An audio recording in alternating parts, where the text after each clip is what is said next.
Good afternoon. I'm Jennifer Dale, and I'm currently the Director of Community Outreach and Philanthropy at Angela Hospice. But I'm also someone that has experienced how to leave a legacy and what I wish I could have, should have, and would have told my parents. Thanks for joining me today, and I hope you enjoy the presentation and it can be a benefit to you.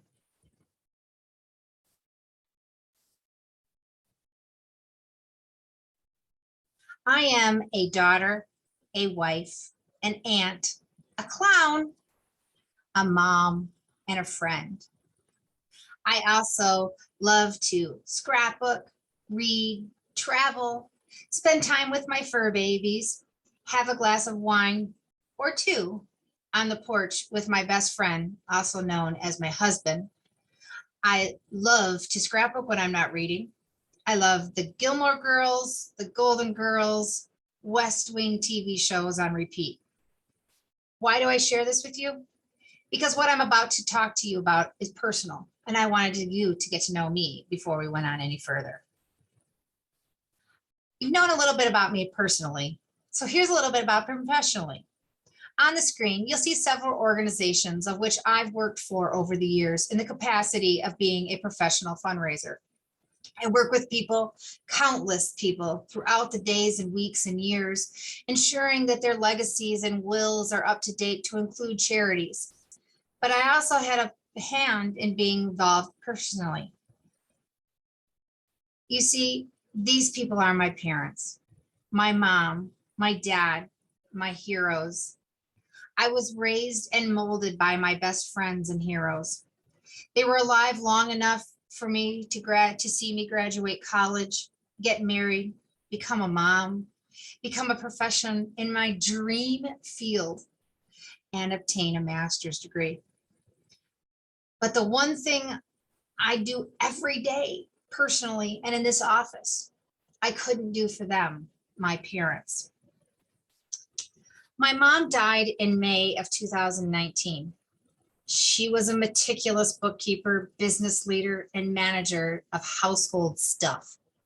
So imagine our great surprise when she passed away at how many papers, important ones, she didn't have. There was no will. The most recent semblance of the important document was from the early 1970s, and no one, even my mom's sister, who was named my guardian at such a young age, could locate a copy. My dad, who had been married to my mom for more than 50 years, had no knowledge about these exact documents, if they existed or where they were. How did this happen? We were not prepared for my dad to pass so quickly after my mom in February of 2021.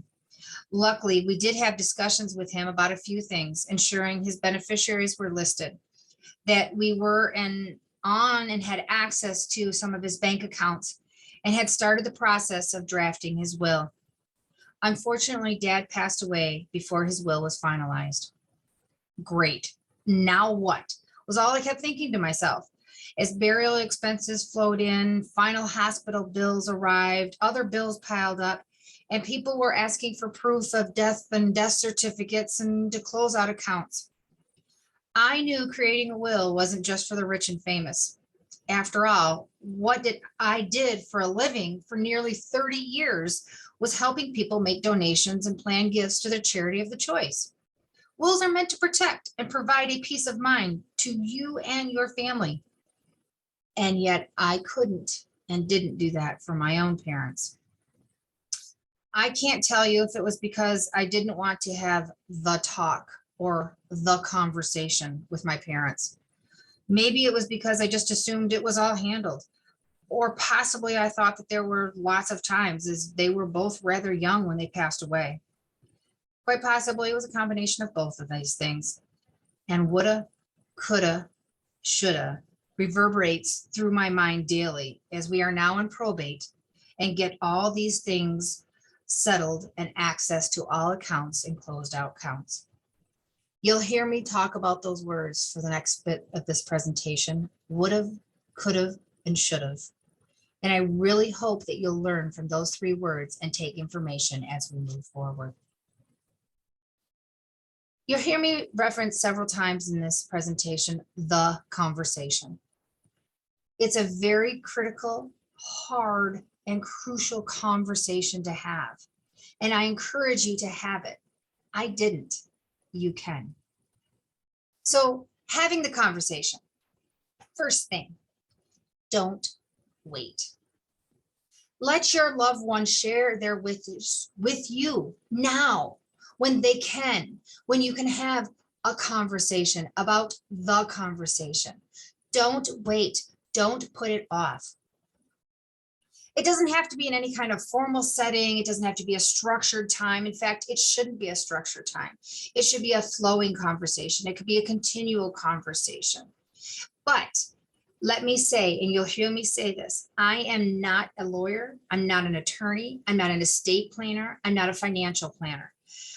Those people are critical and important for you when you're having the conversation. But lots of this conversation can happen without them. But meet with them, talk with them, at least let them review your documents to ensure they meet all the legal requirements, to make sure they are all within the guidelines and all the the I's have been dotted and the T's crossed. You may not agree with how these plans are going to be prepared, but remember, they're your loved ones' plans. Throughout the conversation, I'll refer to the parents, because this is not only a professional conversation, but it's a very personal conversation for me. And I've dealt with it, and I'm dealing with it with my parents.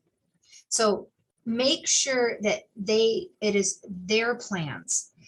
But having a plan in place is better than no plan at all. So remember that it isn't perfect.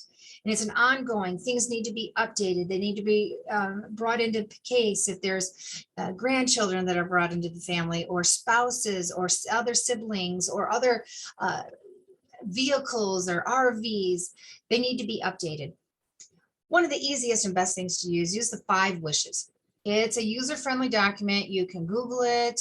You can contact funeral homes. You can usually even contact some healthcare facilities. But this document walks you through some personal, emotional, and spiritual concerns and needs, as well as medical wishes, in 5 answers, and 5 wishes, and 5 questions. That's all you have. And it helps you have the conversation moving forward. So prepping for the conversation. And again, these are some really important things and some things that you need to think of. First and foremost, be patient. This is the hardest conversation you will ever have. Let me say it again, folks. It is the hardest conversation you will ever have. And it's going to take a lot of responsibility and care and concern to have the conversation. Remember what I said, it's not a one-time conversation. You can begin to have the conversation, and then in the next phase, and then the next phase, and then you may have to have it 2 years later to update it. But having it and having it done is a peace of mind, not only to the people that are passing on, but also to you. It takes away the questions that will inevitably come when someone passes away. Be patient and make sure your parents feel comfortable. This is a very hard conversation, especially for those people that are going to be leaving, because they are now having to come to grips with they won't be here any longer.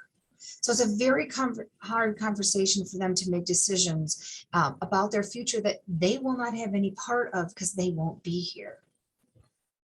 Growing up, right or wrong, good or bad, you always had that one parent that you went to when you needed advice or you needed some attention that they couldn't give you. If you have that relationship with this parent, it might be easier to have the conversation and prepping for the conversation with that person first, and then have that parent help bring that other parent in. You get in a situation too where there's step parents involved and step siblings involved. Those are hard ones to have. And there's not going to be always the warmness and the touchy-feely and the good feelings that come around when those decisions have to be made together, but they're critical ones to have. So be thinking about that. These are hard decisions, but critical ones. Be transparent with other and all family members. We live in a world right now where technology is very important. So having conversations with a family member in San Francisco when you are in Detroit is possible. However, It doesn't necessarily mean that person has to be involved in every part of the conversation. Keeping them up to date. Mom and dad and I met today just on the fly to talk about having the conversation. We wanted you to be involved in it, but mom didn't necessarily feel because of the distance that you needed to be there, or dad felt that you wouldn't emotionally be able to handle it. So we're going to have a couple of these prep conversations in the beginning. And then as we make the decisions, we will need to include you to keep you up to date with it. That's all it is. It's just keeping them up to date. Again, here comes the personal part to me that says, if you don't do that, then when the time comes and the loved one has passed, there's a whole lot of emotions that you're not ready for. Even if you're prepared for their passing, when they actually do pass, there's those emotions that just get torn up inside of you.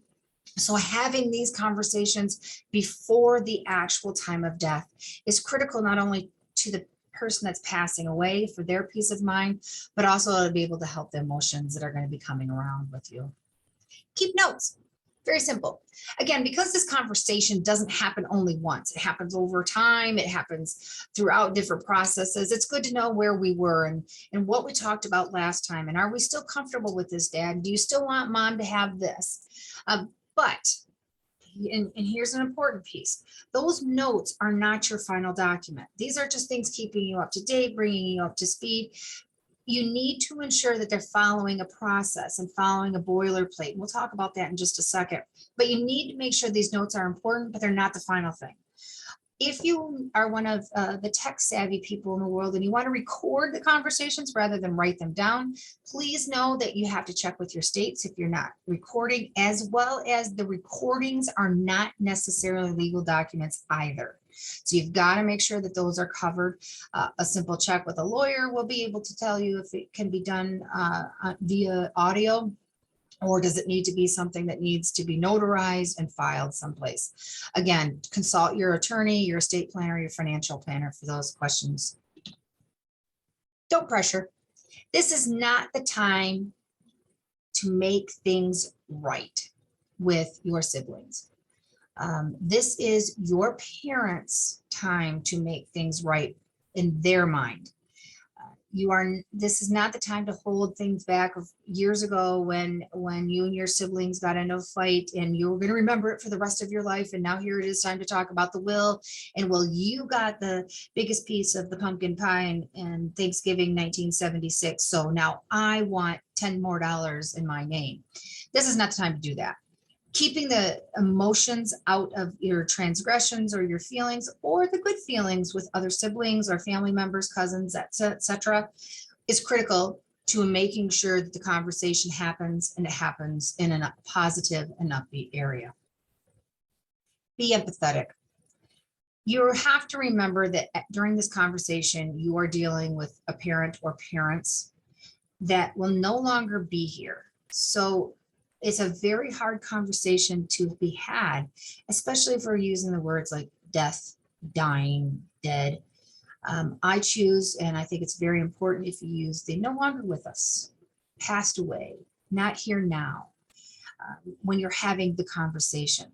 Nobody likes to talk about death. Nobody likes to think about death. But having that conversation now will prevent you from having the conversation later when your loved ones can't express what they want. So having the conversation now, but using soft terms.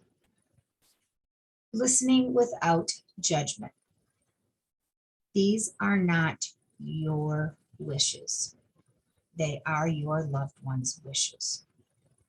Whether you think that this is fair, whether you think what they've decided is just or right, you need to keep those opinions to yourself, because these are hard decisions and hard opinions that have to be rendered.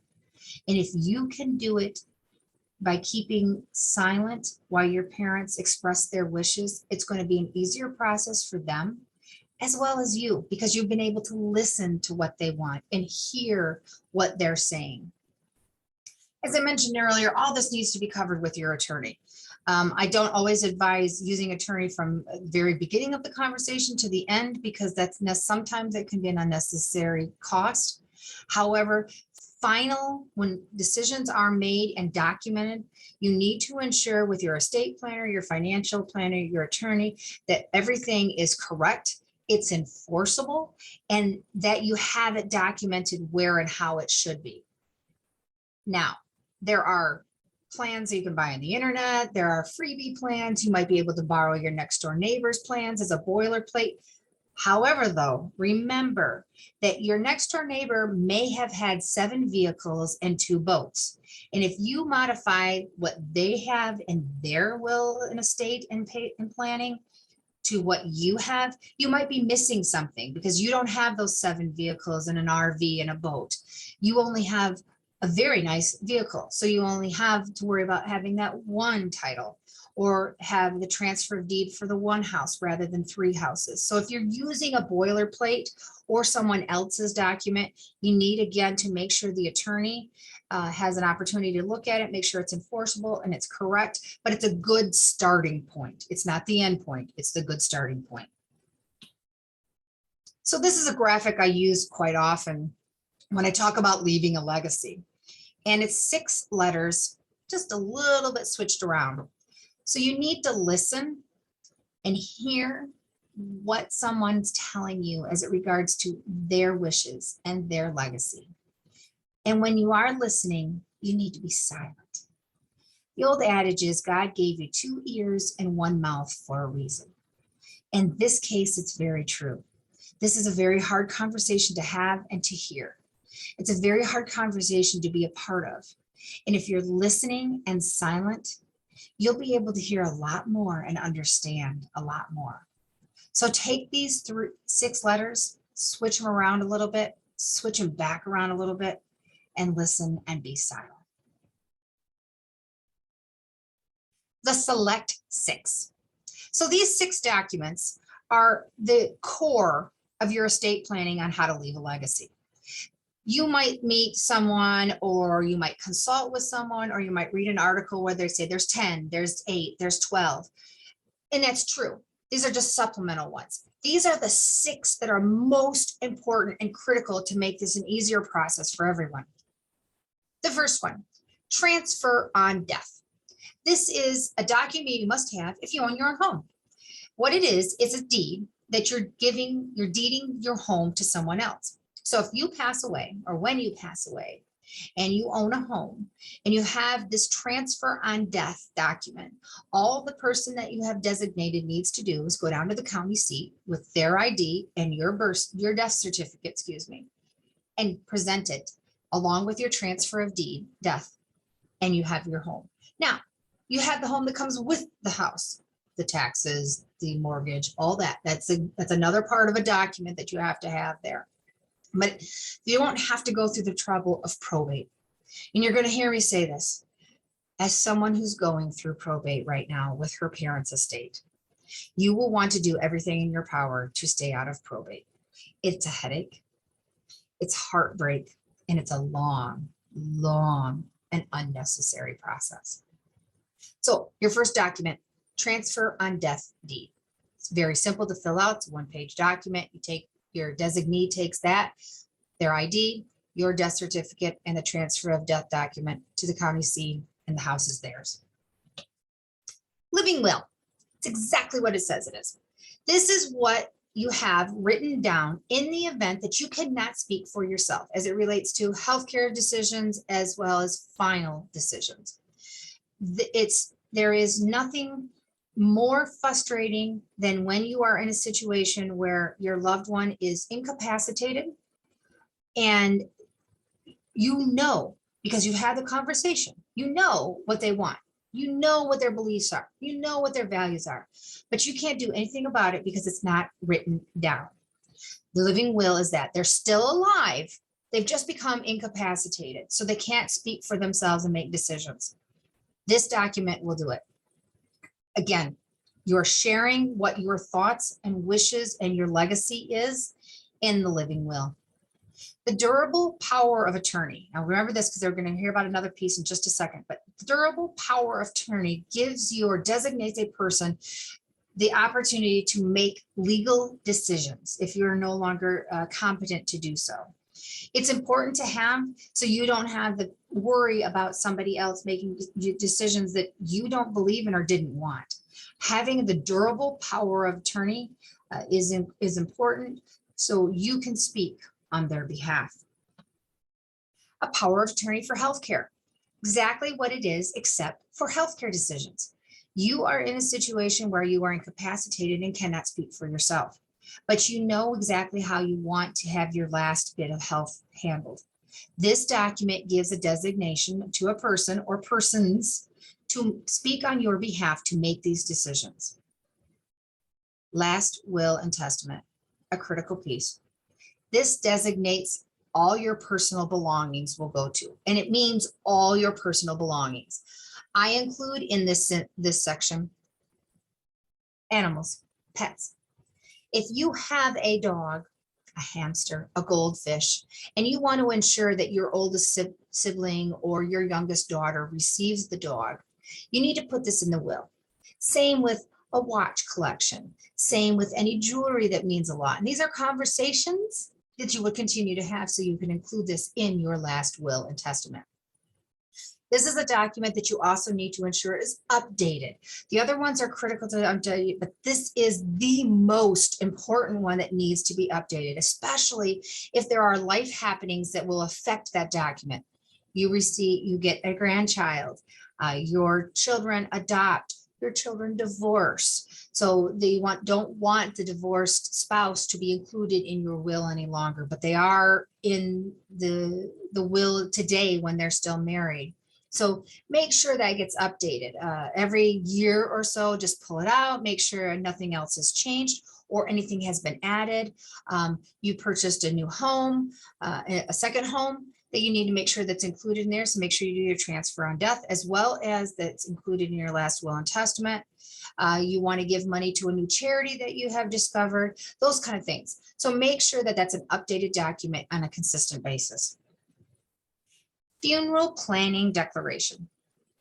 Part of the conversation is talking about how you want to be memorialized, what you want to happen to your body. Do you want a service? You can even prepay for many of these services. And this is an important part to have. We were in a situation with my parents. We knew what my mom wanted. And frankly, on a side note, it wasn't what I wanted, but it had nothing to do with me. It's exactly what she wanted. So we were able to fill her wishes when it came to her memorial services and how she was going to be forever remembered and what happened to her body. My dad, however, died in the middle of COVID. We were under restrictions of what gathering was allowed and where and how we could do it. So while our hands were tied for a formal service, we also knew what kind of, but he wanted to be cremated and we knew that he wanted to be cremated. So we had those conversations, but having this documented takes away from the emotional filled experience that you're going to have. And if you haven't had an opportunity to have someone close to you pass away, you cannot describe the emotions of what you're going to be experiencing. So not having to deal with funeral decisions, maybe even the costs of funerals, they are expensive. If those are done and you have the discussion ahead of time, that's one less thing that you're going to have to worry about at the moment of passing of your loved one. So make sure those are not only shared verbally and your family and friends know exactly what they want, but also make sure it's documented and if at all, paid for in advance. So I mentioned to you earlier about a little bit about myself. One of the things I didn't share with you was I was a journalism and English major in college. So saying woulda, shoulda, and coulda is something that makes my blood claw because that's not exactly the proper English. However, it's critical and it's so important. And I wish I woulda, coulda, shoulda said to my parents, I haven't been able to do that. I wasn't able to do that. And there isn't a day, and I know this is a cliche, but there isn't a day that goes by that I don't say woulda, coulda, shoulda. I wish I would have had the conversation and had the select six so I could have answered their questions and we wouldn't be through what we are now known as probate. Yes, my family and I are in probate with my parents' estates.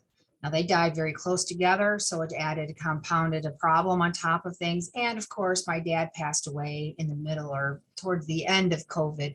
So there was these all other factors that we were living through in a pandemic time at this time. But if you don't have these documents set up, you will have to go through probate and open an estate account. Now, an estate account is all these checks that will come to you to the estate of, fill in your loved one's name, which you can't cash unless the select six have been documented. Now, an attorney is the only one that can open the account. The attorney is the only one that can do all the processing. And as a result, the attorney will charge you for this. So in addition to the time, there is a huge expense to have this done. So having the select six is critical and important. And I'm telling you this as a professional, but I'm also telling you this personally because I know my family and I are going through probate, and it is not a fun experience. It's a very time draining experience that's really unnecessary.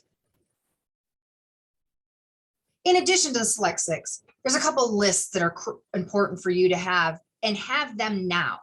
Even if you can't have the end of those conversations, you can have these lists. And these are important even if you're younger and not worried or not planning the estate, which is there's never a bad time to start doing that. But these lists are important. For instance, all banks and account numbers. You should have all this material. However, keep it locked up. Don't put it on a phone. Do not put it on a computer that can be accessed. These should be documented, written, and then put in a safe, locked someplace so they're not floating around in your home or you forget where you put them. Also, this is very important. These lists need to be updated because these lists will change much more quicker and come up more often than the select six need to be updated. This needs to be updated at all times. So all bank and account numbers. No question, every single one of them. You need to have where their banks are and what are the account numbers. And while you're there getting all this, double check your beneficiaries. Who has access to those accounts? Who's also authorized to write checks, to withdraw funds? Depending on how you handle the conversation and the funeral planning, you're going to need to access those things to pay some costs and to close out accounts. So make sure you have access to do that. All investment institutions and account numbers, whether they're stocks, whether there's bonds, whether there's sort of those sort of things, you need to make sure that you have those listed for your loved ones. Credit cards. Knowing the credit cards, having the credit card numbers, maybe even taking a photocopy of those credit cards, keep them under lock, but having those cards, this is something that can change very quickly. So make sure that those are updated, they expire, but have that information available. Unfortunately, in this day and age, we live in a country, or in a world rather, that's full of scammers. So you're going to want to make sure when your loved one passes away, you will get phone calls. Again, speaking from experience, you will get phone calls from bill collectors that you just doesn't sound right, doesn't seem right. Having these three pieces of information will be important for you, because then you can say, well, they don't have this credit card, or I need documentation, or etc. like that. But if you have the list of which ones are open and active, you'll be able to double check those with any people that's calling and asking for any money or to close out accounts.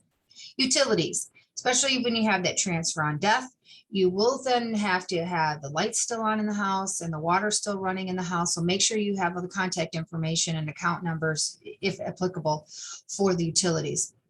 My parents weren't tech savvy, so they had no Facebook accounts. They didn't have any Twitters. So I didn't have to really worry about getting in and taking down their Facebook or their social media page. Make sure you have that information.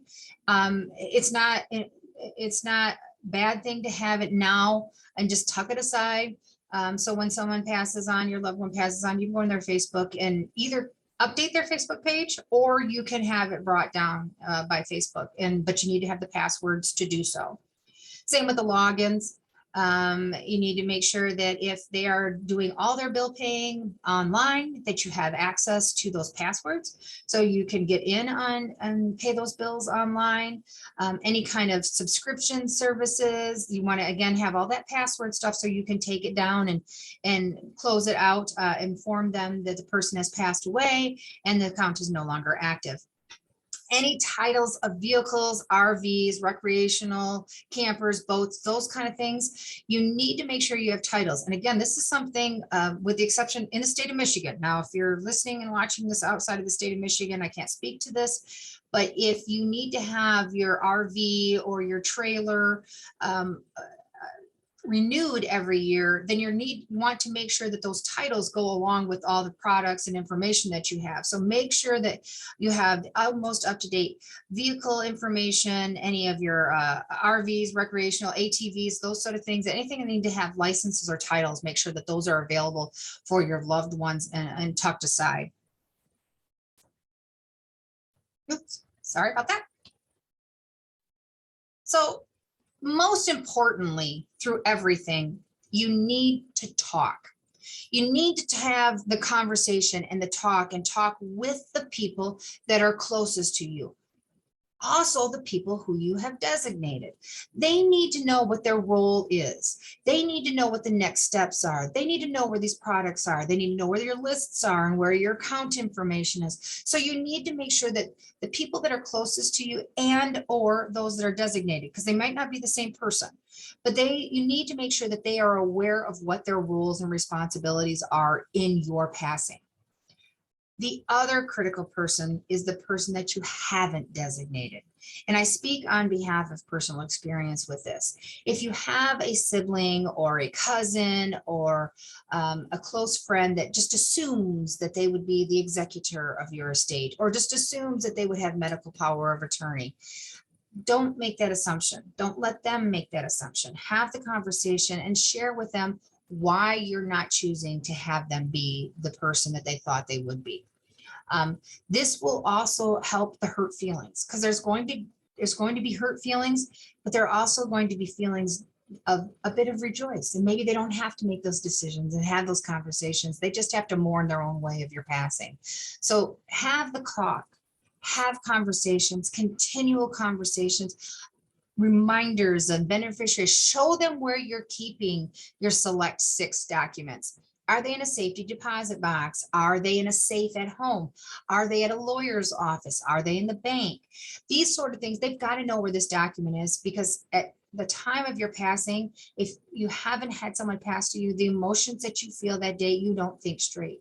Your mind is a mess. You may be emotionally just distraught, physically distraught, but after the initial overwhelming, I don't think I can continue on and make these tough decisions, you don't have to, because you've already had the conversation. It's already been documented. You just need to go get the document. So I mentioned earlier that the would've, could've, and should've. I was never able to have the conversation and or the conversations with my family. My mom and dad passed. I wasn't prepared. They clearly weren't prepared. It wasn't something that I ever thought of. And as a professional doing this hours a day, I can't believe I let that happen. It's too late for me. It's too late for me to have the conversation. But I'm hoping that my mistakes and lapse don't become yours. I'm hoping my mistakes and oversight are a lesson for you. Have this tough conversation. It's a critical one. It's an important one. And if you have it today, there's such a peace of mind, not only for you, but also for your loved ones that you've tasked and led responsible to make the decisions and to enforce your decisions and follow your legacy wishes. It's too late for me. It's too late for my family. And unfortunately, it's too late for my mom and dad, but it won't be too late for you. Have the conversation. Thank you.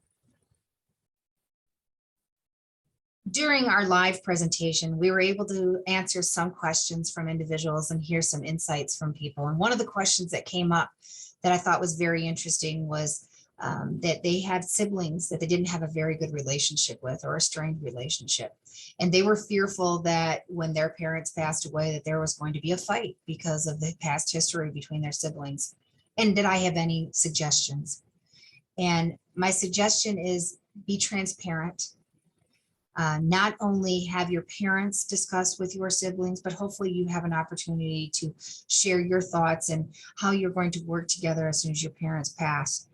It's a tough time, and it brings out a lot of emotions that not everyone was prepared for or is prepared for. But keeping the lines of communication and transparency between the siblings is important. It's what your parents would want. It's what your parents would want to ensure that everything is covered and you're following their wishes. The other question that I was asked was they wanted to know if anyone could be listed as a beneficiary, or could they list a charity as a beneficiary? And I chuckled at that, because the answer is anyone and anything can be a beneficiary. And I say anything because I've heard of people naming their dogs as the beneficiary for whatever reason. Maybe they didn't have siblings, maybe they didn't have close friends or any family members, but they had their prized possession of Fifi.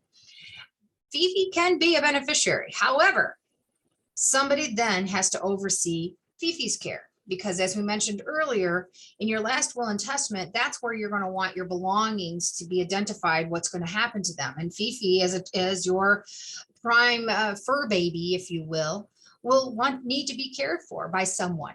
So Fifi can get the money or the car or the RV or the famed baseball collection that you've had since you were 3 years old. But somebody needs to administer that for Fifi. So in answer to that question, yes, anyone and anything can be listed as a beneficiary, with a caveat is I do have to make sure that someone's overseeing it if it's a dog or the goldfish.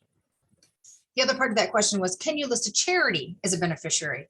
And for the most part, the answer is yes, you can. I only estimate here, because I am not an attorney, is that you need to have who holds your retirement account. Does your former employer or current employer hold your retirement account, or is it by a third party? You need to check with them, because sometimes there's restriction on that you can't name a charity as a beneficiary. But if they can, and you want to have a charity be named as a beneficiary, it's critically important that you have their tax ID number.